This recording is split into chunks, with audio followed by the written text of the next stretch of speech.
Bonjour, Béfinho, comme monsieur le maire. Bonjour, papa. Papa Et que vous voyez là, il est school. Voilà, Mindo,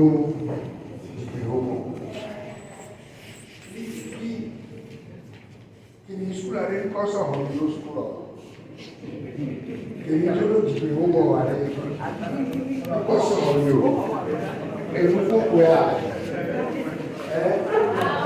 il y a donc la globée avec Ayaba or over the school. Ayaba.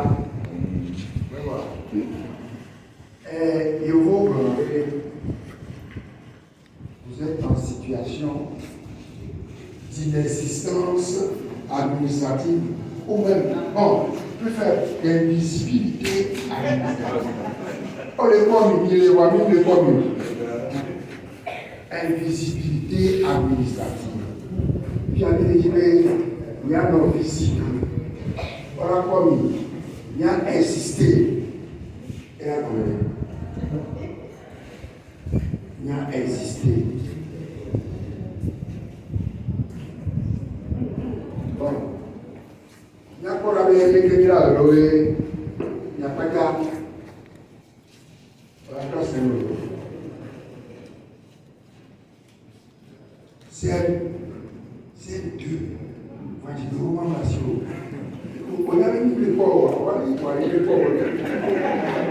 On a insisté, on a pris d'or. Et nous, on a pris d'or, place. Nous, on a tout le temps.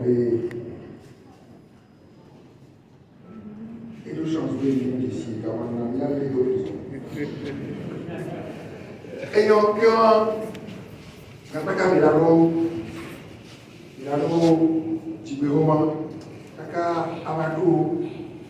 nationalité. Alors, il y a carte d'identité.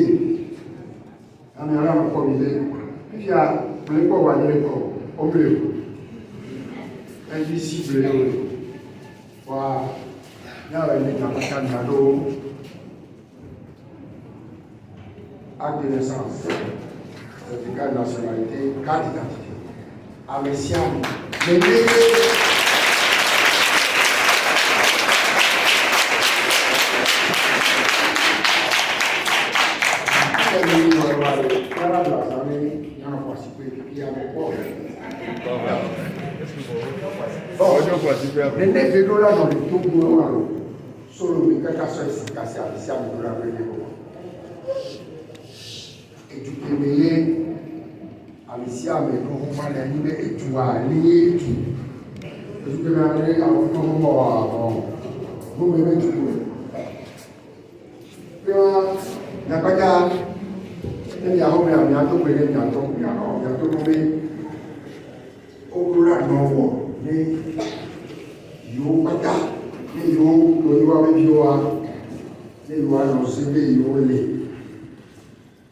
vous devez être visible administrativement. Puis il va voir administrativement mieux. Il y a un peu de quand le roi a dit on va aller au pignon. Il est beaucoup de programmes, on va avoir nos propres droits. Il y a aussi un messiah, mais il dit ça, mais là, Nous sommes à la troisième phase de l'établissement gratuit de pièces d'identité à certains de nos résidents au niveau de la commune du Golfe 4. Et pour cette troisième phase, nous avons voulu établir des jugements supplétifs uniquement aux élèves des établissements primaires et publics, surtout spécialement ceux qui sont en classe d'examen et qui auront à passer le CEPD. Ils sont au nombre de 300 à être enrôlés aujourd'hui, comme vous constatez, en présence des juges et des greffiers du tribunal de grande instance de l'eau. Nous avons initialement enregistré les potentiels bénéficiaires avec la participation des directeurs et des enseignants. Et aujourd'hui, le corps judiciaire est là pour procéder à leur enrôlement. Et donc, il y a des questions qui se posent pour vraiment comprendre la cause, ce qui a amené à ce qu'ils ne soient pas enregistrés dès leur naissance. Et ensuite, ils sont enregistrés pour le processus d'établissement des jugements supplétifs. Vu qu'ils sont dans des classes d'examen, qu'ils ont besoin de composer rapidement leur dossier, et nous avons eu à faire un travail, des échanges préalables avec le corps judiciaire à ce niveau. Et je pense que les mesures sont prises déjà à leur niveau pour pouvoir nous satisfaire assez rapidement. La priorité a été mise sur ceux qui sont en classe d'examen, mais nous avons également des élèves qui ne sont pas en classe d'examen et qui sont parmi nous. Mais prioritairement, nous avons voulu que ce soit eux qui soient enregistrés dès le départ. Donc, nous voulons vraiment inciter les parents à déclarer leurs enfants dès la naissance. Le gouvernement a fait un travail louable en déclarant la gratuité des actes de naissance. Et donc, ce n'est qu'une question de volonté pour que aujourd'hui nous n'arrivions pas à cette étape-là, à l'étape du jugement supplétif. Alors j'incite vraiment les parents à déclarer leurs enfants dès la naissance pour éviter qu'ils ne soient dans ce processus assez lourd. C'est vrai qu'aujourd'hui, c'est la mairie qui a pris le devant et qui entreprend cette initiative. Mais s'ils doivent le faire personnellement, je suis sûre qu'ils ne le feront même pas. Et donc, évitons d'arriver à cette étape en déclarant nos enfants dès la naissance. Au gouvernement, on ne peut que leur remercier pour la gratuité des actes de naissance. Et pourquoi pas, s'ils peuvent accompagner les mairies à organiser ces audiences également, ça pourrait aider un tant soit peu notre population. Tout ça s'insère dans un cadre donné. C'est ce que nous avons appelé la réduction de l'exclusion sociale dans la commune du Golfe 4. Parce que vous savez, une personne qui ne détient pas ses pièces d'identité, qui n'a ni acte de naissance, ni certificat de nationalité, et encore moins une carte d'identité, parce que vous n'avez pas, je dis, acte de naissance, certificat de nationalité et carte d'identité. Si vous n'avez pas ça, ça s'appelle en français une situation d'invisibilité administrative. Vous existez en tant qu'être humain, mais vous n'existez pas. Administrativement, vous n'existez pas. Je ne veux pas dire d'inexistence administrative. On va appeler ça, c'est moins grave, d'invisibilité administrative. Et je pense que dans tout pays digne de ce nom, les autorités devraient lancer une opération pour régler ce problème. Plusieurs pays l'ont fait en Afrique. Il y a quelques années, une dizaine d'années, j'ai discuté avec des autorités de notre pays de l'Afrique de l'Ouest.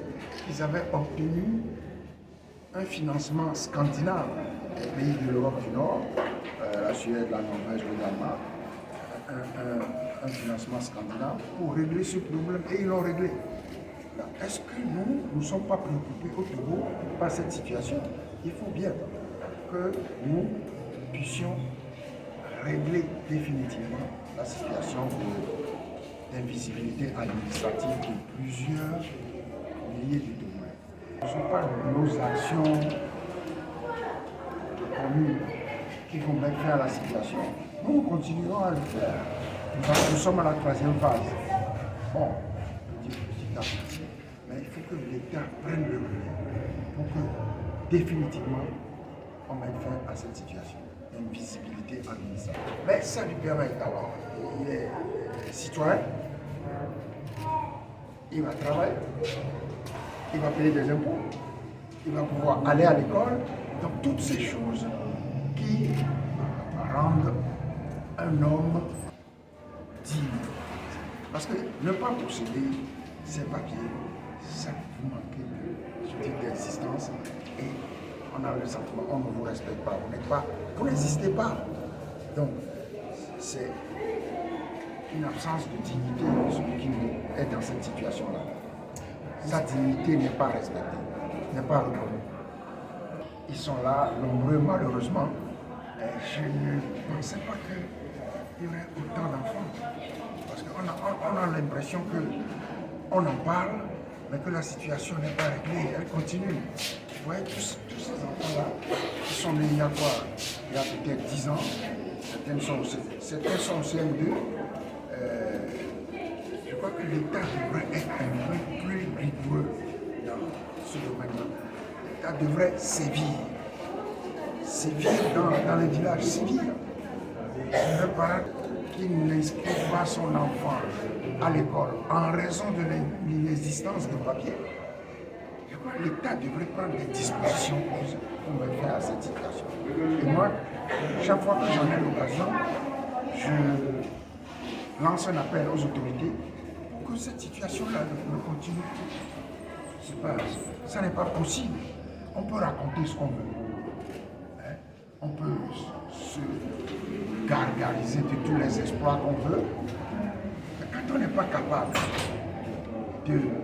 d'agir pour que tous les citoyens disposent de pièces d'identité, pour moi, on ne fait rien. Parce que c'est la base. C'est la base. C'est tout. Vous savez, moi qui fais un peu de politique, pourquoi on fait ces choses?